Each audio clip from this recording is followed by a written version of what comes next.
নমস্কার সবাইকে। আবার চলে এলাম আপনাদের সঙ্গে একটি দারুণ স্বাদের রেসিপি ভিডিও শেয়ার করার জন্য। তো আজকে তো বেশ ভালোই ঠান্ডা দিয়েছে, তো চলুন আপনাদের সঙ্গে একটা রেসিপি ভিডিও শেয়ার করা যাক।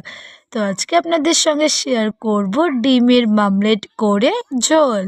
তো আপনারা কে কে খেতে পছন্দ করেন অবশ্যই কমেন্ট করে জানাবেন। তো চলুন ভিডিওটা শুরু করা যাক।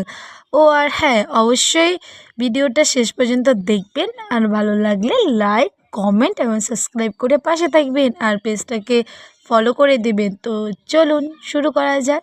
তো প্রথমে দেখতেই পেলেন একটা কড়াই গরম করে তাতে বেশ কিছুটা পরিমাণে তেল দিয়ে তার ওপর ডিমের যে গোলাটা ছিল তো সেটাই আমি ঢেলে দিয়েছিলাম। তো ভালো মতো কিছুক্ষণ এটাকে বড় আকারে শেপ দিয়েছি।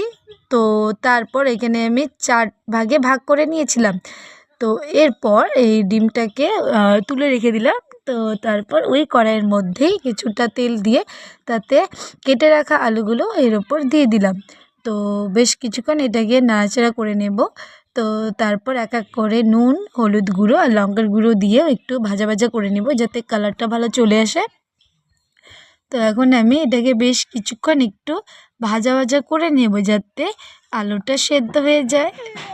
তো এরপর আলুটা তুলে রাখার পর ওই কড়াইয়ের মধ্যেই আরেকটু তেল দিয়ে তাতে গোটা জিরে ফোড়ন দিয়েছিলাম। তো এরপর সেই তেলের মধ্যে এখানে আমি পেস্ট করে নিয়েছিলাম টমেটো, লঙ্কা আর পেঁয়াজ কুচি, রসুন কুচি আর আদা কুচি। তো একসাথেই আমি পেস্ট করে নিয়েছিলাম। তো সেই পেস্টটা এটার উপরে আমি দিয়ে দিয়েছি। তো বেশ কিছুক্ষণ এটাকে আমি ভাজা ভাজা করে নেব যাতে এটা কাঁচা গন্ধটা এটার থেকে দূর হয়ে যায়। তো এরপর বেশ কিছুটা পরিমাণে নুন দিয়ে দিয়েছিলাম। তো তাতে হলুদ গুঁড়ো, লঙ্কার গুঁড়ো দিয়েছিলাম। তো এখন আমি ভালো মতো এটাকে কষিয়ে কষিয়ে রান্না করে নেব। তো দেখুন কি সুন্দর এখানে তেল ছেড়ে এসছে রান্নার থেকে।